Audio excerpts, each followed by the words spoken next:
امروز میخوام گز درست کنم، یه گز خوشمزه اصیل اصفهانی. 4 تا سفیده تخم مرغ. سفیده ها رو اینقدر میزنیم با همزن برقی که از ظرف نریزه. 1 پیمانه گلاب داریم. 2 پیمانه شکر که به گلابمون اضافه میکنیم. وقتی که شکر کاملا توی گلاب حل شد، گلوکوز رو اضافه میکنیم. شهدمون که به این مرحله رسید، آماده شده.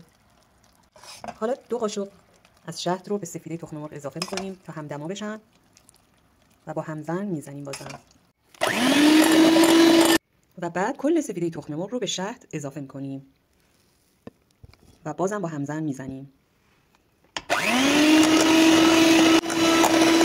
حالا مواد آماده شده رو روی شعله پخش کن، با حرارت خیلی کم میذاریم بپزه.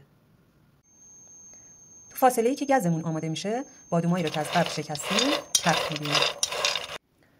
وقتی گزمون به این مرحله برسه که یه طرف ظرف جمع بشه، یعنی آماده است.